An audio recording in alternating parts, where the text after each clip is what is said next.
Well, it's 6:30, right? If the online world is happy and we are ready to go, then we'll get going and strive to, you know, well, we'll be done by 7:45 or so, right? I mean, this is one of those. We keep offering classes on things that one could talk about for 100 years, So I will try really hard not to get mired in what little detail I know about the history of St. Andrews, which is what tonight's topic is. And the reason we're doing this is because St. Andrew's Sunday is nearly upon us.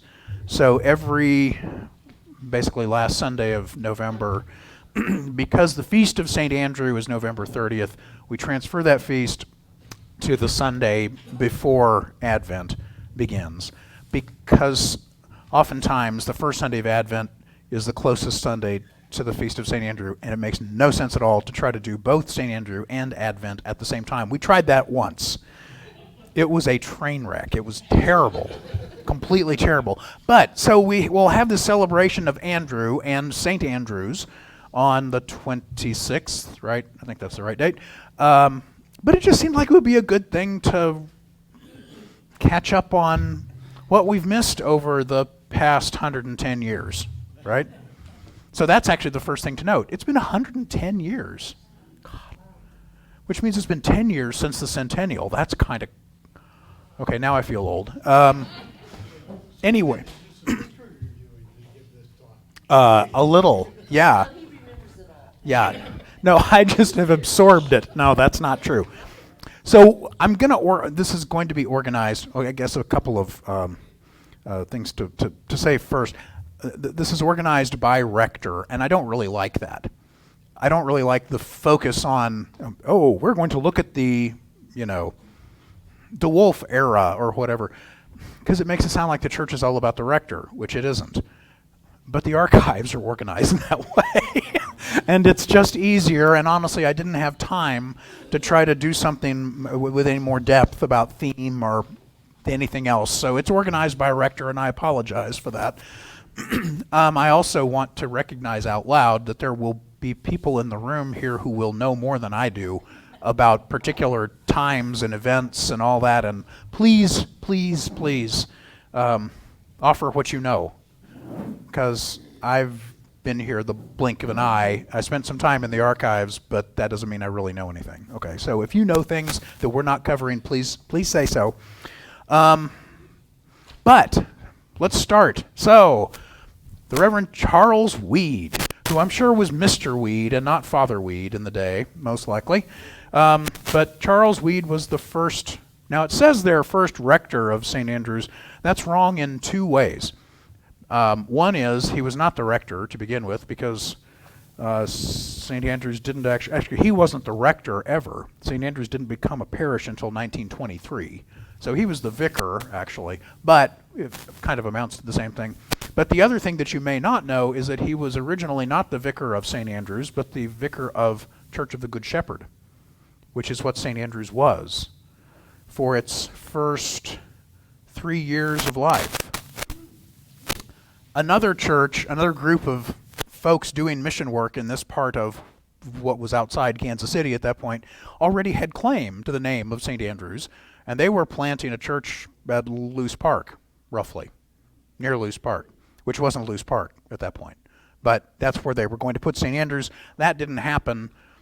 And actually, this congregation, Good Shepherd, was supposed to have been out, where am I? In Swope Park, or by Swope Park. Yeah. But that didn't work either, and I don't know why. I'm going to spend the whole night going, I didn't have time to get that far into it, so I don't know why. Yeah, it's nice they ended up here, actually. That's exactly right.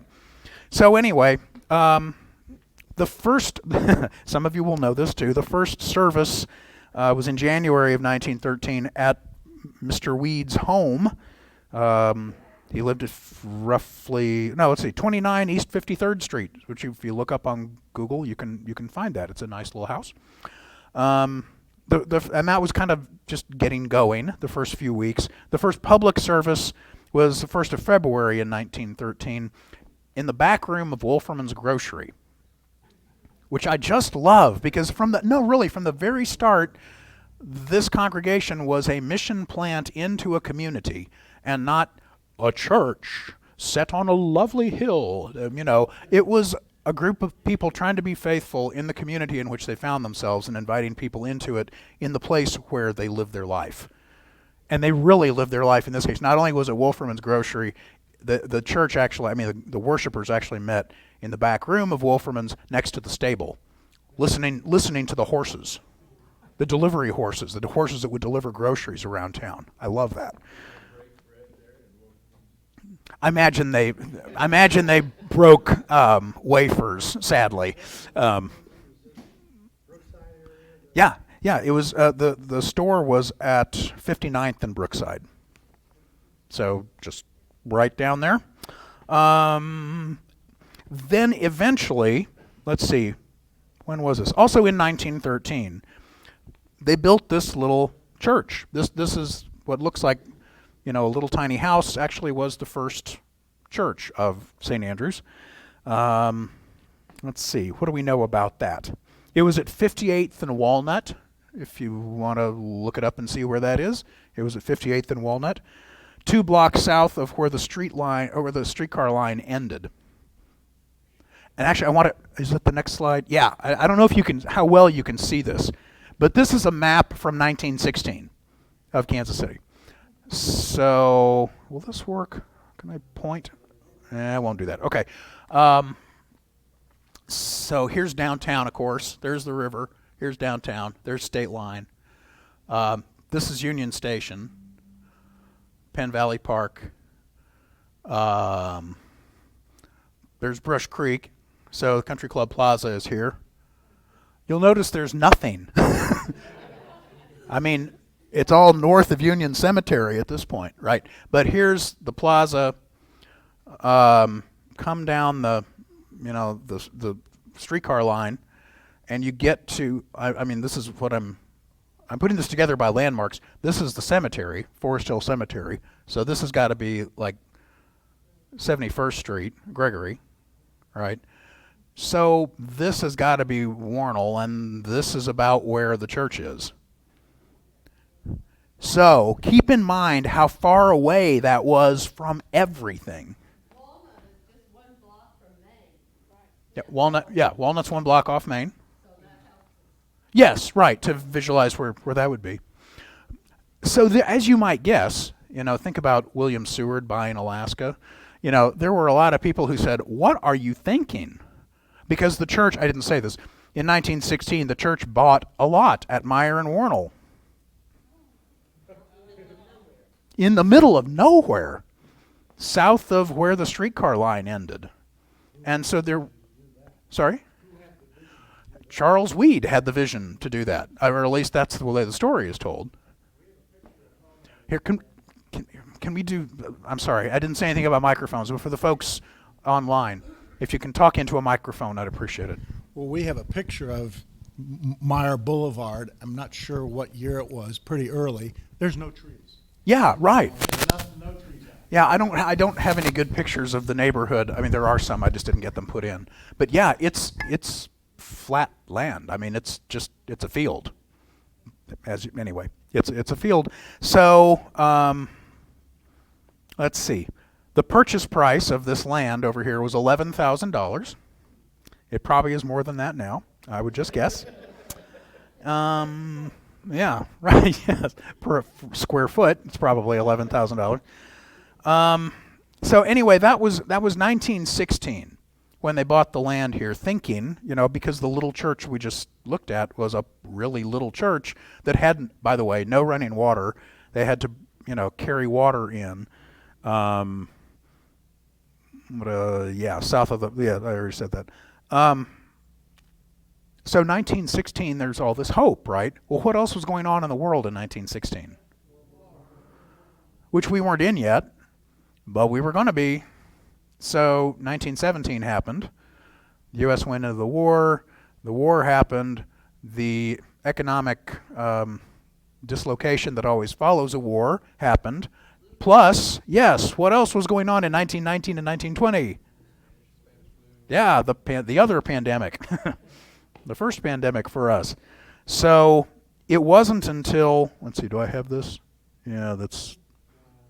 So let me back up. This is Easter up in the left corner. That's Easter in the little church in the woods. That little bitty building, which is kind of lovely. I wish it were in color. I would love to see what it looked like in color. And down here is Mr. Weed, Charles Weed, at a pastoral visit. I'm sure it's a posed photo, but isn't that lovely? And it's his wife on his left, our right. I'm not sure who the other lady is, but anyway, they bought this land. They couldn't build because of everything that was going on until, where was this? October of 1922. By that point, the pandemic had, receded enough, and they decided to do, well, so Mr. Weed left, 1919, Mr. Weed left, and this man, Herbert Martin, came in 1920. You see him at the far edge of the picture there with the acolytes. By the point he had been there a couple of years, they decided it was safe to go ahead and build, and they gathered in October of 2022 looking for pledges. Had a parish meeting looking for pledges for construction, and let's see, 62 people pledged, amounts between $20 and $500, which was a whole lot of money at that point, to build the Little Brown Church, whose construction cost was $20,000 in the day. So the idea was this was going to be a chapel to supplement a much bigger church that would come. Keep that theme in mind, because that's going to be repeated here in a little bit. But this church opened Easter morning, 1923. Again, I really wish we had a color photo of it. But it opened. Yes, it was the first church on that corner. And apparently it was somewhat to the south of the lot, because the plan was to build onto the north side of the lot. So that's where it sat, on the south side. You can see a little bit down in the corner how there's nothing behind the church. There's just open field behind the church. Let's see. But it opened in 1923 right after Father Martin had left. And I don't know why Father Martin left. I couldn't see anything of the story about Father Martin as to why he said, yeah, we don't talk about Father Martin. I don't know. But in 1923, when the building opened, the church gained parish status, not a mission, but a full-fledged parish, self-supporting church, while they didn't have a rector, interestingly. I mean, they were trying to call somebody, but they didn't have a rector, or didn't have a priest, until Dr. James DeWolf, came in 1923. He was a pretty amazing person. Now, I think historiography is just as interesting as history, so the writing of history is just as interesting as the history itself.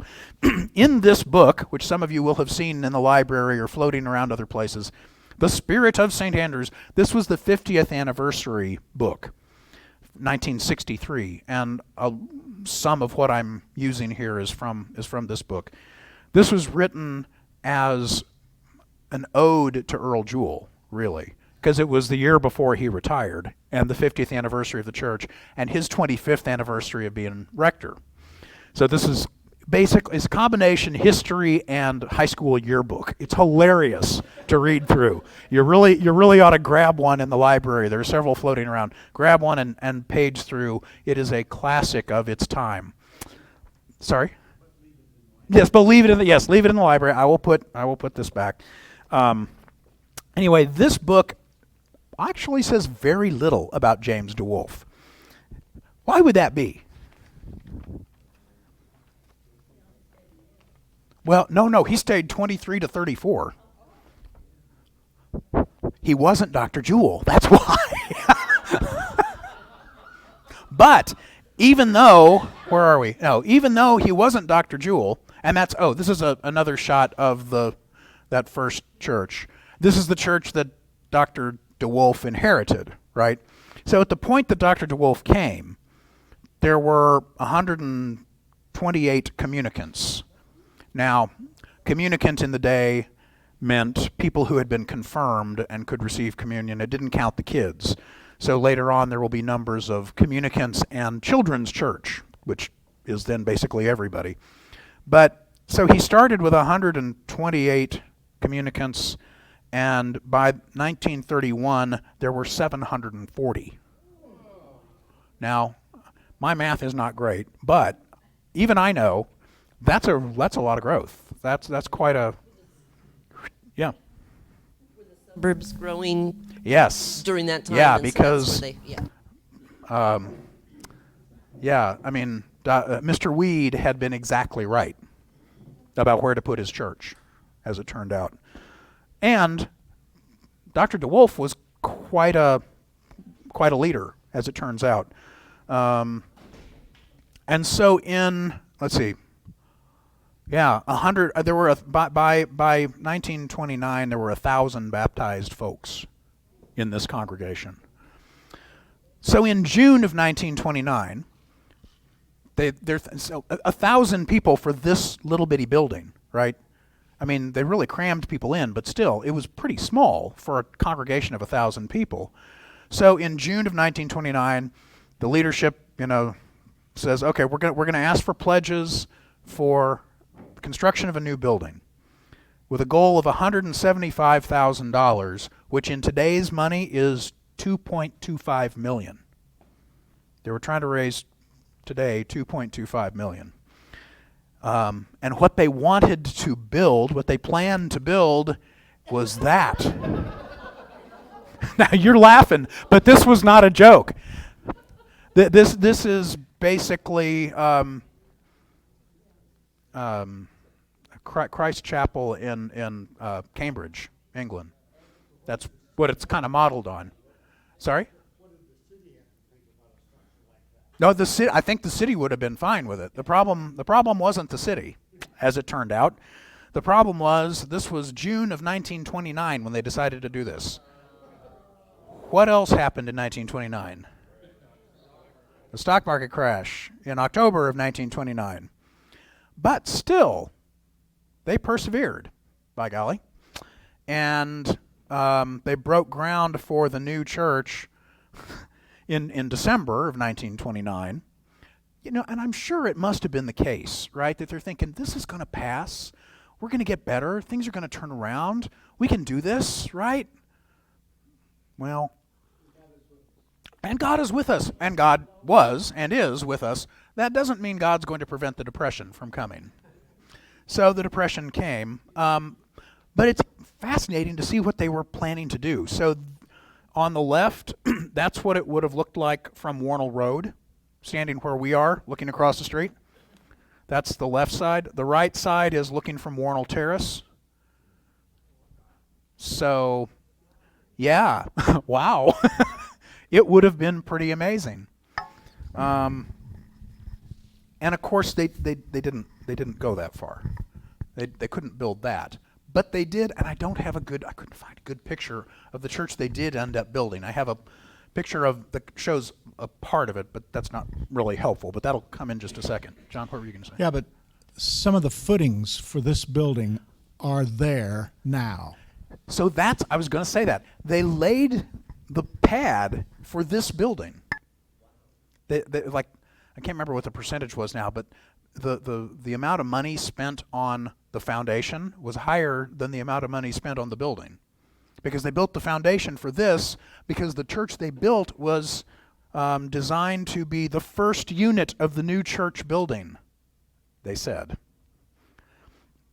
So here you see the cornerstone for that building being laid, and next to it is the program for the opening of the first unit of the new church building. So they got something built. It wasn't that, but it was something that was going to sit on the pad for that building. And here it says, mightily hopefully in 1931, the church as it will appear when completed. Isn't that fabulous? Well, no. But they did pick up the story with Dr. Jewell but they didn't build that, clearly, because we know what they built. Let's see, where am I? So Dr. DeWolf, this was 1931 when this was opened. Dr. DeWolf left in 1934 to go first to become rector of Christ Church in Houston, which is a big parish now, probably was then too. He then became dean of the Cathedral of St. John the Divine in New York City, and then became the Bishop of Long Island. Yeah, but he, so that was his story. For that, he merits like 3 sentences. But he did a really good job. I mean, oh my goodness. To get anything built in 1931, my goodness, that was just amazing. Like I say, I wish I had a better picture of it, but we'll get something else, something close in a minute. This is what it looked like inside. Yeah, same kind of idea, right? Same kind of design. But that was Easter morning some year. I'm not sure what year it was. In the the brown stucco church. Is that it? Yeah, the brown stucco church. That's what they called those. Then we have, so Dr. DeWolf leaves, and Goodrich Fenner comes and takes his place. Poor Goodrich Fenner. Talk about the worst time in the world to come and be the rector of, the new rector of the church in the middle of the Depression, like the depth of the Depression. And in the archives, interestingly enough, there are almost no pictures. There are some documents, but there's almost nothing about Goodrich Fenner. Poor guy. I mean, just did the best he could. What there is from that time is, and this is one page of a 4-page fold-out thing from 1935 where they were asking for money. It was, one of several appeals to the congregation for cash because it was just a really hard time. They were in this appeal. They were trying to raise $9,296 for a variety of things, payments on earlier debt as well as payments to their diocesan assessment they hadn't made in 2 years, and several things. But kind of depressing in the Depression. Imagine that. And then more borrowing happened the next year. And as you see, Goodrich Fenner left in 1937 to go be Bishop of Kansas. Which, now think about this. I mean, if I had been in his shoes, yeah, I could see why he'd want to go, right? But talk about out of the frying pan into the fire. So you get all of Kansas to oversee in the Depression instead of just one congregation. It must have been awful. I don't know what the rest of his ministry was like in Kansas, but he was bishop there. What was Brookside like? Yeah, I mean, an early version of what you see now. I mean, a lovely, beautiful residential area designed to the T by J.C. Nichols, excluding all kinds of people in the process, and decorating it very intentionally and precisely with materials brought over from Europe, and restrictive covenants that not only kept people of color and Jewish people out, but also mandated, very, very specific things like how high your fence could be and what kind of shrubberies you might be able to use. And I mean, it was tailored. Like a bad homeowners association. It was a homeowners association on steroids. Yeah. And actually, there are books about J.C. Nichols and the development of Brookside that are really worth reading for all kinds of reasons. The restrictive covenant part, but also just how he cast his vision for this neighborhood and Mission Hills, the country club district, to be what it is now. If it had not been for J.C. Nichols, it would not be like this. I mean, it's why Brookside and Mission Hills are what they are now, because he made it that way. But anyway, that's another exploration. Okay, so poor Goodrich Fenner took off to go to Kansas, and sound the trumpets, Earl Jewell came.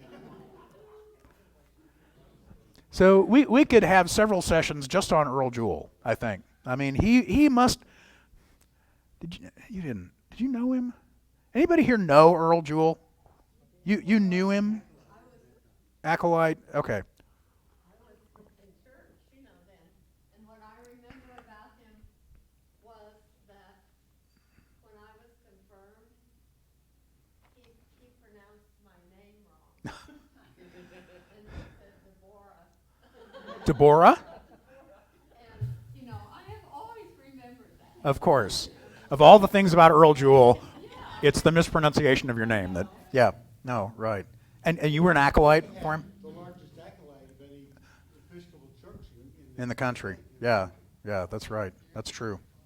That's mentioned several times in the yearbook from 1963. Well, I'm not sure I'd say that. But he had tremendous gifts. I mean, one note in that yearbook that is interesting, just because it comes from another source, is, and I didn't name the priest, but some other priest observing Jewell work said this about him, and I think this is surprising to me. Not surprising, just kind of runs counterintuitive to what you'd think about this guy who was the guy. That Dr. Jewell has a great gift of organization based upon his conviction that the lay persons can run the many functions of the church better than he could. Yeah. And somebody early on looking toward a model of empowered lay ministry and collaborative leadership. Wow. Who knew, right? So he wasn't actually the emperor that we might have imagined him to be. But he was, by all accounts, a stunning preacher and teacher, spellbinding. I mean, such that in 1960, they made a 3 LP set of sermons and classes from Dr. Jewell that you can find in the archives or in my office or many other places too. Yeah, this is the one that I just kind of keep in my office. But yeah, which that may say something. Well, I'm always interested in a total picture, because the other piece about him was that he ran a very tight ship. Yes. A very tight ship, and was managed by the way he did things in this really large church to keep conflict really under control. And Control being the operative word. absolutely. And if you really were determined to take him on, he would invite you into his office and set you down, and with the transfer papers in hand, he would say, "Which church do you want to be transferred to?" Yeah. It does work. It does work. I probably haven't done it as often as Dr. Jewell did, but it does work. Yes, no, St. Paul's was built. Actually, St. Paul's was there first, but thus St. Paul's grew, at least at that time. I didn't realize this until looking at some stuff in the archives, that his sermons, during World War II, his sermons were broadcast on WDAF every Sunday. And then later on, from 1954 to 1961, they did the same thing. He had a weekly radio program of his sermon. I mean, wow.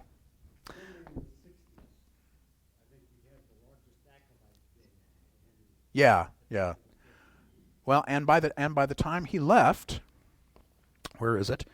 3,471 communicants and 725 kids. Just for comparison's sake, we have about 1,600 people on the list now. That's on the list, but I mean, wow. So more than 4,000 people. Sunday schools were just coming out their ears. Yeah. So, and part of the reason why they built the church that is there now was because of that. There are stories told in the yearbook, you see this too, of Sunday school happening in people's cars and out on the lawn and stuff. So, Title IV police would be swirling at this point, but at that point it was okay to have 6 kids in your car and teach Sunday school. Probably that wouldn't go over well now. So Rosina, Yes, and the largest acolyte guild too. That's right. so Rosina from our online community, she grew up Was in here, this- yes. yeah. Rosina was here when And this so was going on. she said that she remembers Reverend Jewell and that he wrote her a lovely birthday letter every year, and that he picked up the Sunday paper and preached with the lessons in one hand and the paper in the other. Just like Karl Barth told him to. Yeah, that's exactly right. Thank you, Rosina. I like that. So he was also there, of course, during World War II. So part of why he is so revered, this is the person who got them out of the Depression and then got them through World War II. I mean, oh my goodness. Something like 200 St. Andrews people served in World War II, 19 of whom died. And you can see their names on a plaque in the narthex anytime you want to check that out. So once the war was over, 1946, with 2,000 some odd people crammed into that little church, they thought, it's time to build. We're pretty much free of debt. Depression's over, the war's over, we won. It is time to go. So you'll see something that looks kind of familiar. Here's the first floor, looking pretty much, well, with one notable exception, looking pretty much like it looks now. So you've got, the nave, the church, the worship space here. You've got classrooms for those gazillion children running around. All these classrooms. The sacristy is still where the sacristy was. Like the sound room. This was the vesting sacristy at that time. Narthex. What is very different, of course, is this, which is the terrace. And I think I have a picture. Well, hang on. There, that. So that's how you entered the church off Wornall Terrace, going onto the terrace, the church's terrace. And that, well, we'll look at this again later. But that's what it looked like from above, from a helicopter, after the church was actually built. But going back, one thing I forget this. Zach doesn't forget this because the drainage system is so creative now. The reason why the reason why there is a drain coming between the walls of the library and the children's chapel. Now think about that for a minute. Why would you put storm drains, rain drains? Because it was a garden. Instead of being the library, it started out its life as a garden. And so it made some sense, probably, to have drainage on that side of the building. Behind the shelves in the library, those windows are still there. Are they really? Yeah. These windows? Yeah. Yeah. That's cool. Well, it's cool until, the water comes in the library because, life is what it is. Anyway, they broke ground for the new church in 1950. But what they hoped for wasn't quite, of course, what they got. So these are illustrations in the fundraising brochure for the new building. And the top is what you would see from Wornall Terrace, which looks similar, but not quite like it turned out. The middle one is what you would see from the north from Meyer Boulevard. And so if you ever wondered why there is a sidewalk to nowhere coming off Meyer Boulevard, from the street to the sidewalk running parallel, because it's right here where that door was on the stucco church and was going to be again. But as we know, there isn't a door there now. And this is what it would have looked like, was intended to look like from where we are, from Wornall Road. So one thing, let's see. No, you can't really see it. Anyway, it's not a lot different from what they hoped. But what they hoped before they raised the money was, remember the majestic thing we saw earlier? Well, it didn't quite do that, but it did use the footprint. It did use the footprint. It also tore down, and Zach will know what I'm talking about better even than I will know what I'm talking about. They tore down the building that was standing, the stucco church, but kept the basement, right? So if you go down into the bowels of the basement and you look around behind in closets, one closet in particular, you see windows like that don't make any sense at all. Why is there a window here? Well, because it worked when the building was the building that was there. But they didn't turn that into the new church or the office and all that. They tore it down and built new on that pad. Anyway. So there are in the archives, there are a bunch of great pictures of the construction, little tiny pictures, but really good pictures of the building being built. This is the one shot I've realized that I put in. I'd meant to put more in, but the one shot of the brown stucco church with the cross there. That's the church they were replacing when they built the church when Jewel was here. But I just love that, of seeing the sanctuary going up. That's looking toward the altar. The picture on the right is. And just some more of that. It's just kind of amazing to think about. And this one's interesting. So here's the old church. They hadn't taken that down yet. This is the new nave under construction there. And this is how close the house was. Next to it. I mean, cheek by jowl. Just right there. Then we're back to this. It just is interesting to me to see, what it looked like from above. It's, again, not too different, except the jewel room and the narthex, aren't quite there yet.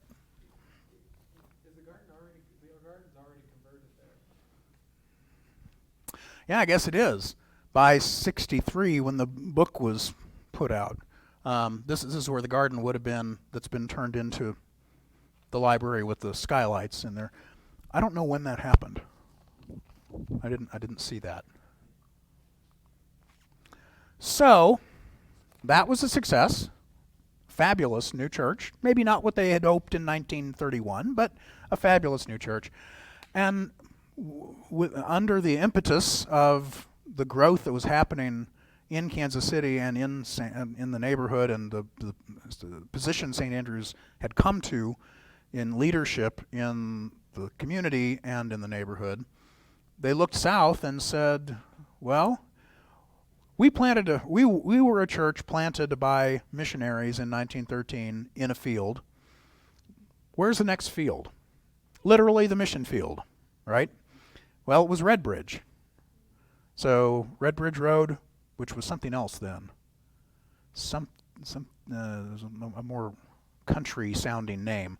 Anyway, Redbridge Road in Wornall, which is now St. Peter's. Well, St. Andrews planted St. Peter's all by itself. No help from the diocese, no money from the diocese, nothing. This was St. Peter's Chapel that eventually, in 1957, was built in 1957 and 58, and eventually, yes, and by 1969 it was completely self-sufficient and paying its own freight entirely. It was an amazing thing. For a congregation to plant a church with no outside help, I mean, they were rocking and rolling at that point. So, Father John, I have to say, one of the joys of doing my diaconal internship at St. Peter and All Saints was serving as an acolyte every Sunday and carrying the cross that is identical to the same cross we have here as the crucifer carries, except it's made with a wooden pole, and on the back it's donated by the Acolyte Guild from St. Andrew's Episcopal Church. And I played this game every Sunday looking for the different things donated by St. Andrews and Dr. Jewel, and everything in that church has St. Andrew's footprint on it. Yeah. So it's a cool thing to see. Including the building itself. I mean, if you walk into St. Peter's, you're like, wait a second, this is St. Andrew's slightly shrunken. I mean, the layout's the same. They even have something kind of like a little jewel room, though they didn't have that at that point here. So, okay, by the time the yearbook comes out and Dr. Jewel is celebrating his 25th, The church has 3,400 communicants and 700 kids and is the 6th largest Episcopal church in the country. Yeah. I mean, it was a thing. It really was a thing. So, Dr. Jewell could ride off into the sunset in 1964, having completed his 25 years, and go off to, Forsyth, Missouri, to retire and do his woodworking and write his books and all the things he did in retirement. And it's like, wow, it's a watershed. You know, that moment really, and a lot of churches, a lot of Episcopal churches, probably a lot of other churches too, have, their rector or their pastor or whatever who served this really long time in the mid-20th century and rode off into the sunset right before everything got really ugly in the 1960s.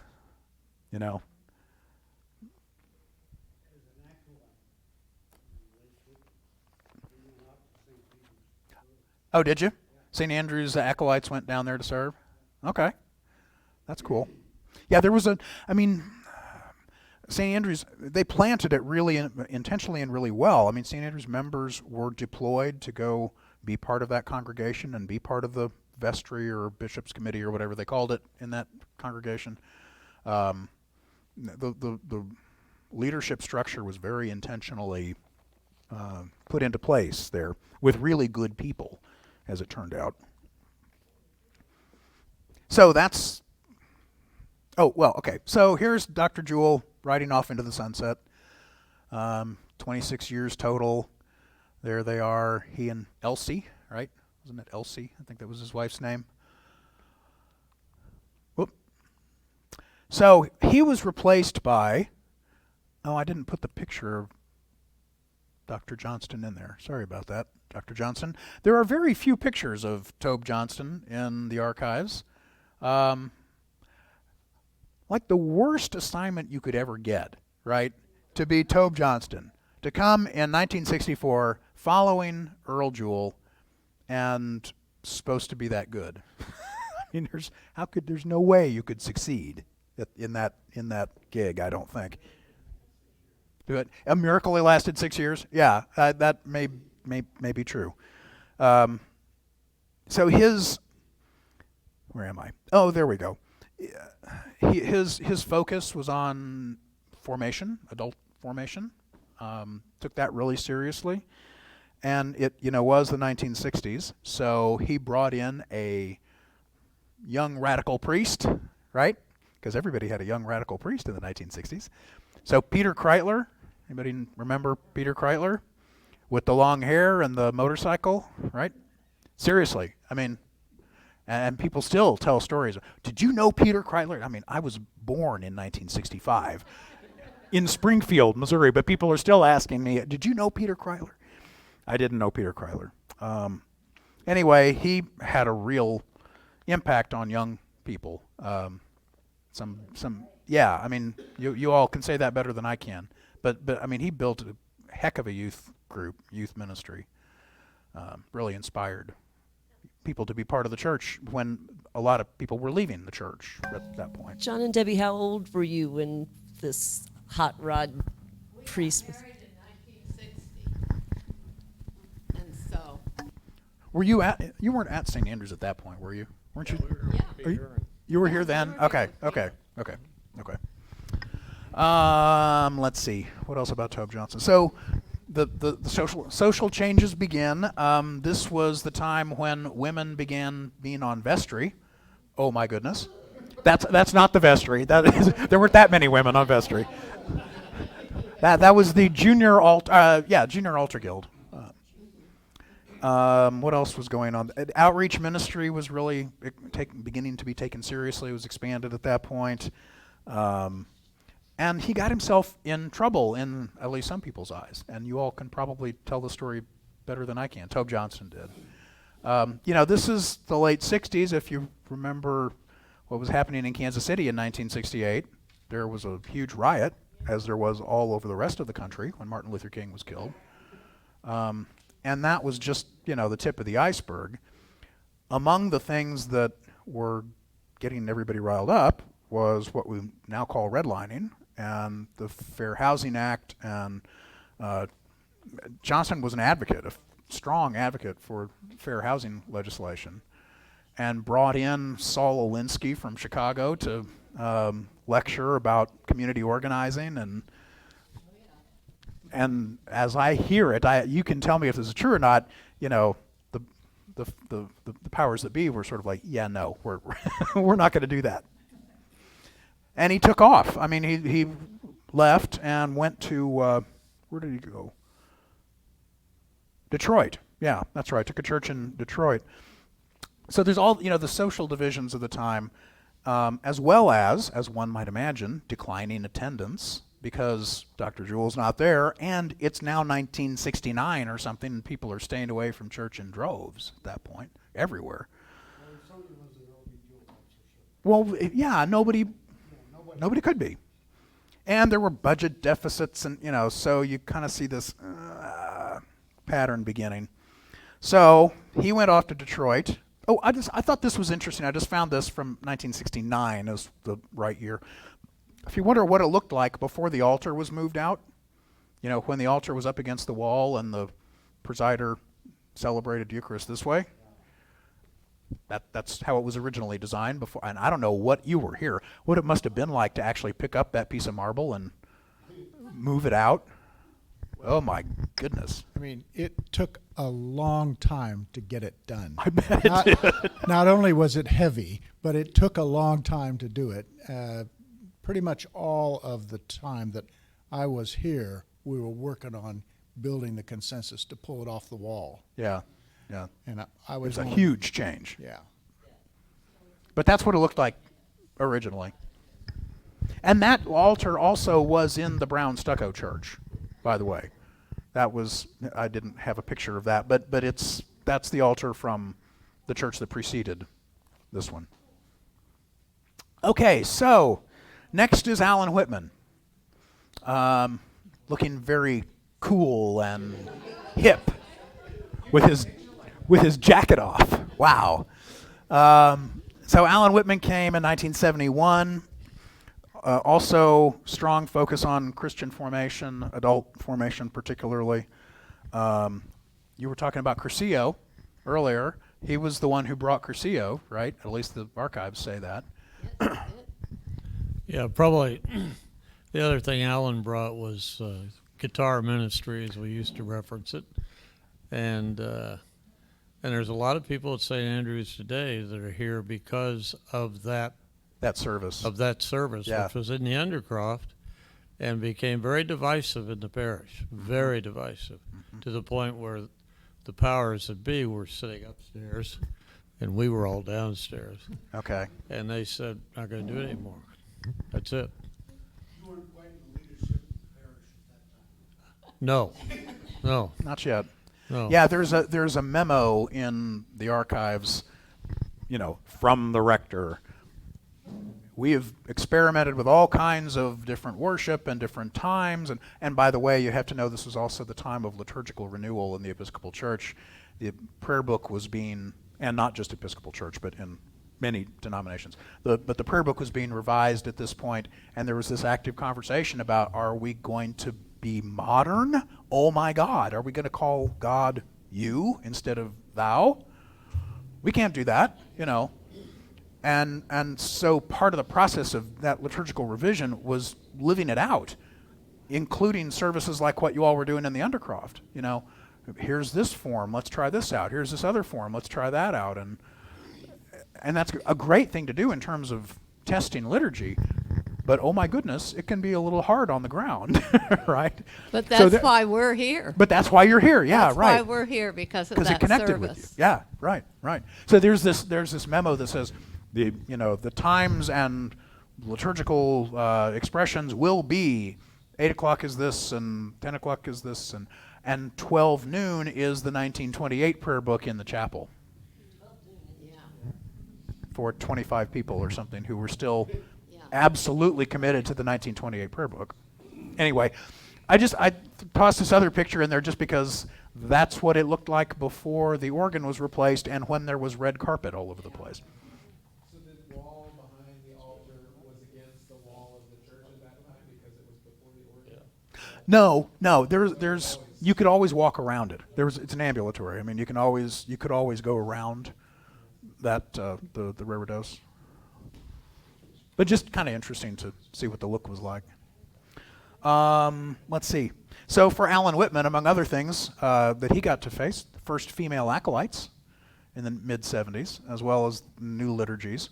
And, oh, well, wait.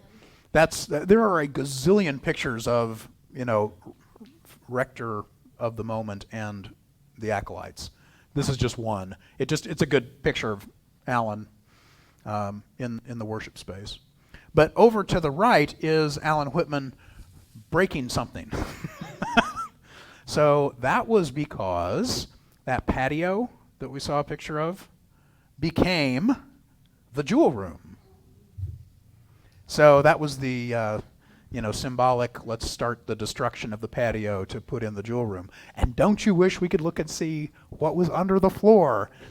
What the floor was actually set on. But I really think it was that concrete pad and probably not much more.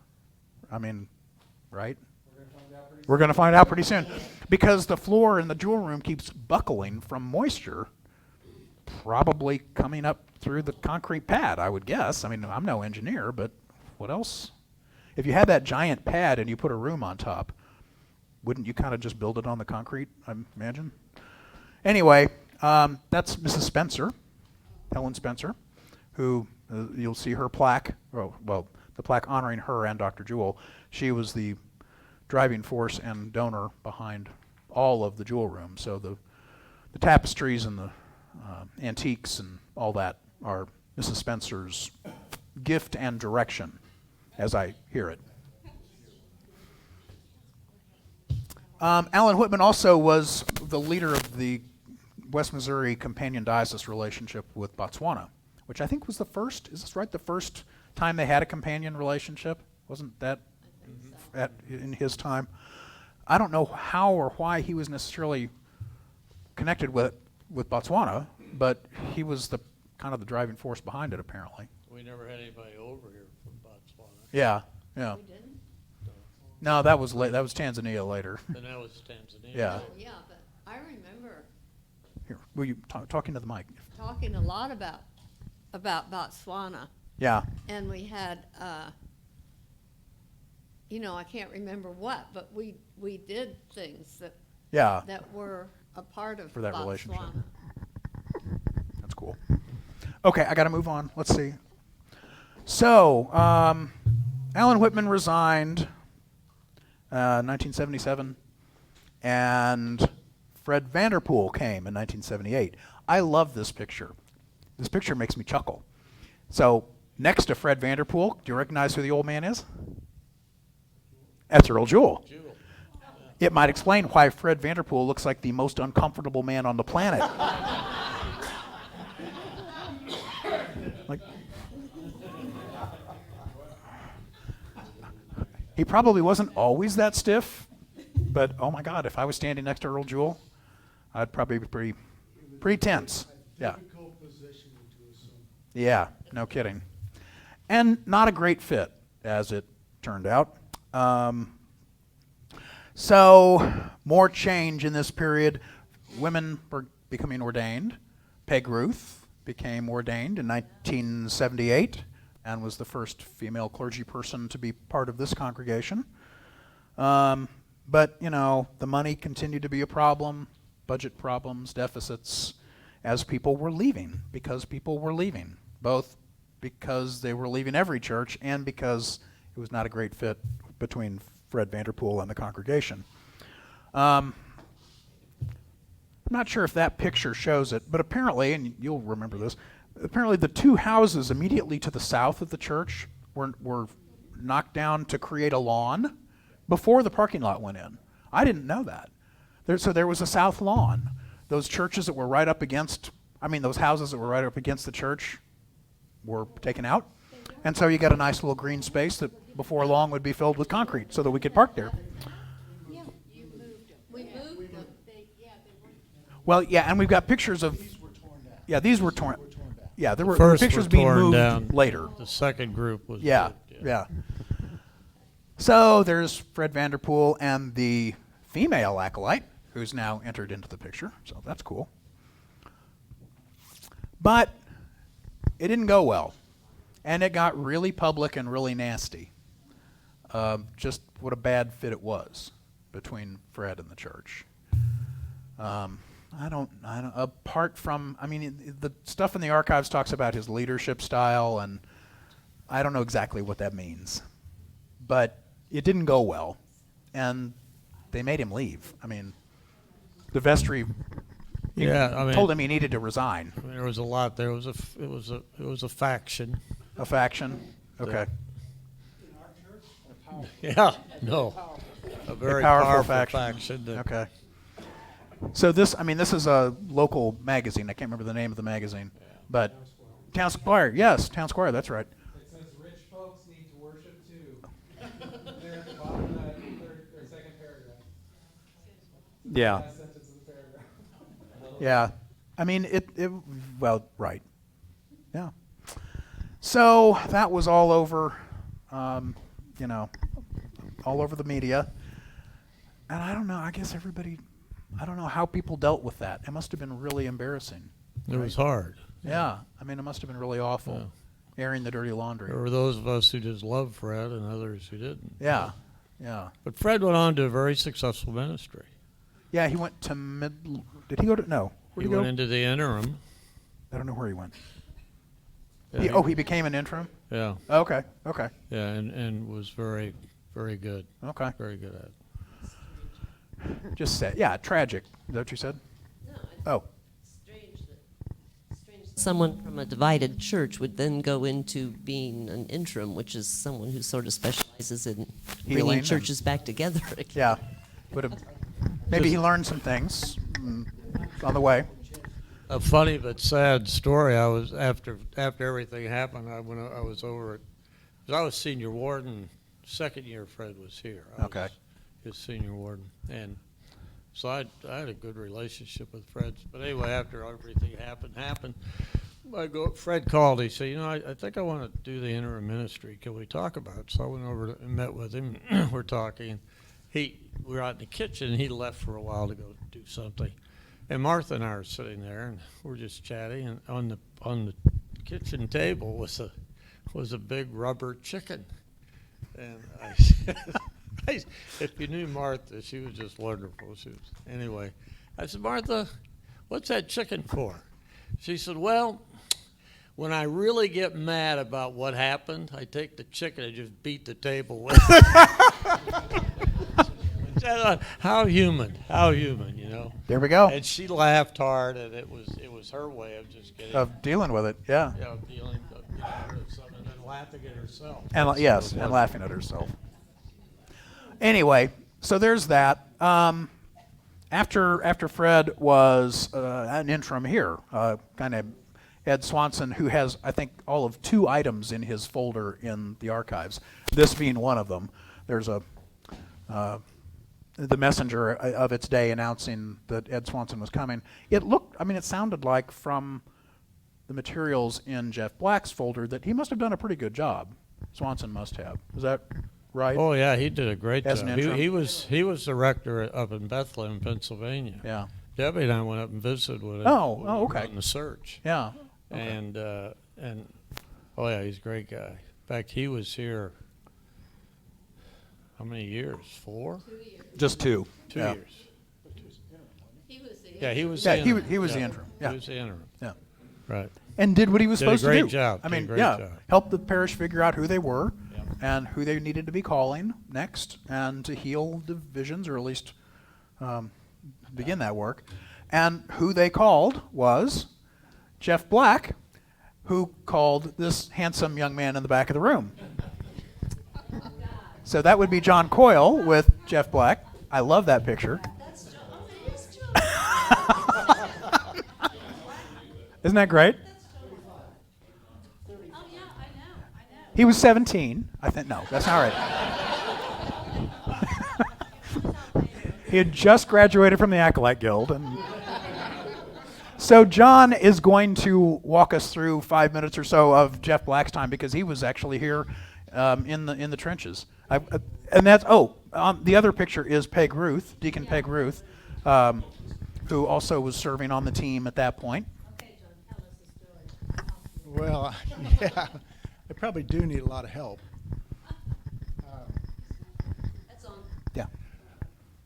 Just hold it. You know, close. I came in about 6 months after he was called as rector, and it was a place. It was just a buzz with activity because nobody in the world has more energy than Jeff Black. Yeah. And he had the ability to generate a new idea about every 30 seconds. My task was to work with him and figure out which one of those new ideas we'd get done. So my recollection is that when we came, the congregation was worshiping at about 285 to 300 on Sunday. And the church grew rapidly, and that was a major focus, that it must grow rapidly. So by the time I left, well, before that, I think, with about 4 years, we were worshiping about 1,000 a weekend. It was a pretty heady time. Jeff was also interested in doing mission work. He was very concerned about outreach work. And one of the things he said to me one time, he said, you know, if we're going to be calling people to do outreach work and mission work, then we need to be putting together programs so that they can actually be doing it. So one of the things that was started early on, we wanted to start a garden ministry. And there was gardens. I think Community after we got gardens, this land, right? we community Yeah. garden on this space and worked in community gardens. I went up to Chicago to interview a woman who knew a woman named Jan Schofield. Jan was hired and brought in to head up that particular ministry. I think she really did a wonderful job. Her son was Tom. God, I can't remember his name. Clute. I think so. Yeah, that's right. And so he was somewhat instrumental in helping us get her to come. Let's see. I made some notes because And didn't she work with students from Southwest? Yeah. she did. There was that. She had quite Yeah. a group of students. And she tried to get a bunch of us interfacing with a bunch of the congregation interfacing with other people in Kansas City who were doing community gardens. I remember going over to a community garden, and the guy who was the anchor, Channel 9, was working in the community garden with us. So there was a lot of interacting in that way. Adult Christian formation, I was called to be the rector for Christian education. In those days, we ran about 6 classes a week that were short-term. I mean, they were long-term classes. People would come for 6 to 13 weeks. We could get congregation to make those kinds of commitments. But we also had a rector's forum in the Undercroft, and we would fill it in the Undercroft, so that we tended to have about 200 people on Sundays involved in Christian formation, adult Christian formation. The forum was just a one-off. We'd bring in speakers, the clergy would speak. I did a lecture series one time, and lots of people would come. We would generally have about 100 to 150 that would be participating in that particular event. In February of '87, we made our first trip to Haiti to determine if we were going to have a relationship with the church in Maniche. It was my responsibility to lead that crew down there, and we came back and jumped on it. I mean, we were excited about it as a congregation. We did a capital funds drive, renovated the Undercroft and the kitchen at the time. The Undercroft was a dungeon.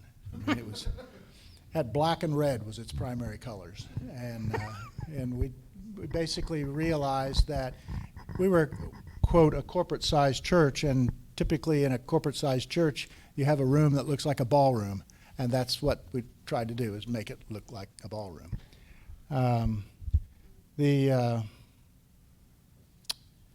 We We purchased HJ's, this land at that time, and renovated it so we could use it.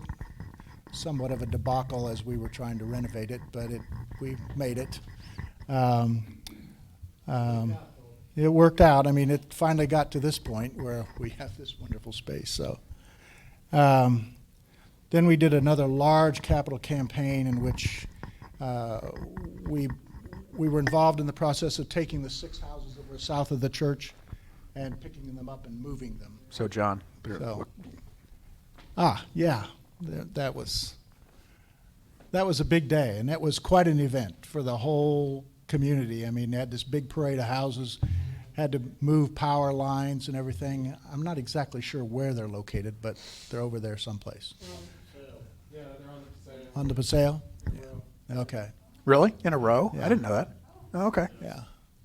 I mean, one of those houses was where Sally and Ken Ross lived. She was our youth minister, and they had a very wonderful ministry. At that point, then we moved to do the porte cochere, the parking lot, redo the sanctuary space, pull the altar off the wall. That was a long, intense debate. Jeff had some amazing ideas that were just not able to be bought.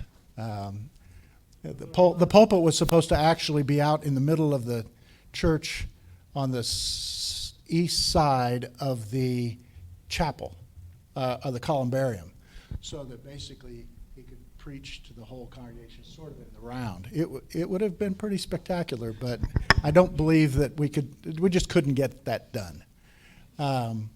And the altar was supposed to be in the crossing. So we'd have congregation up where the choir and everybody is, and all the way around with the altar in the center.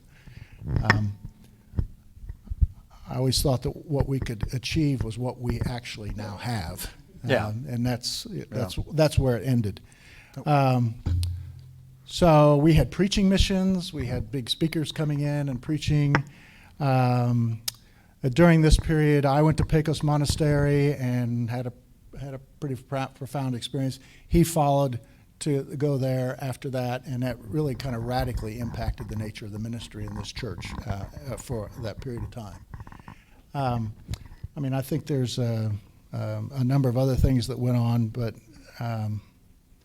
we called in small group ministries was really a big event during this period, and called the Reverend Ron Swanson to lead small group ministries, and our goal was to have everybody in the church in a small group, whether it was the choir or the acolyte guild or another kind of a small group. We wanted everybody in a small group, and a lot of people did, but it might have been 30%. Oh, really? Maybe 40% at the most of the congregation participated in small groups ministries. So there's, No, that's great. Yeah. Thank you for that. I mean, yes, when did Father Coyle leave? I left in the spring of 89. I was here 5.5 years to the end. So I came in August of 86 and left really in January of 92. But I was mostly gone from May on. I would fill in whenever Jeff was, but I was leaving to be an Alban Institute consultant, do conflict management with churches all over the country, and Jeff was, the congregation supported my transition out. So, I did some weddings. I was still here officially until the January of 92. Yeah. Well, You're not the only one who had problems with this man. There's some interesting stuff in the archives, I'll just say that.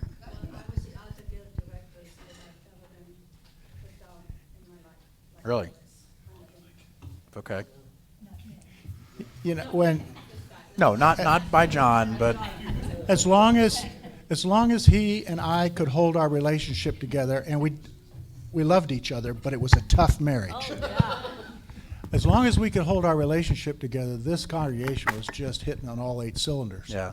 Because we strong were time. kind of opposite of each other, and And he had energy and ideas and excitement, and I'm much less like that.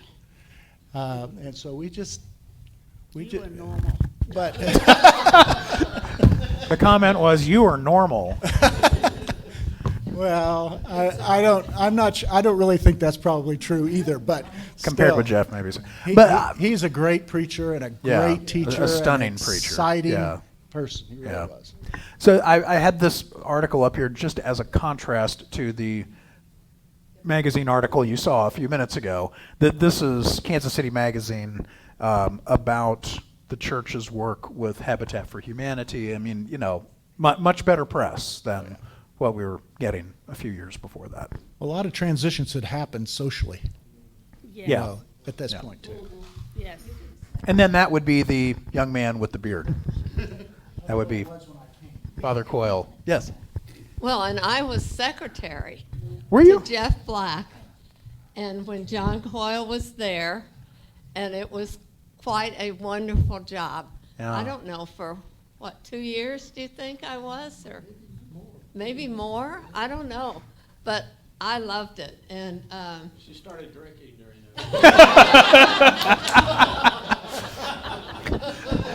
So for the folks at home, she started drinking during that period, is what John said.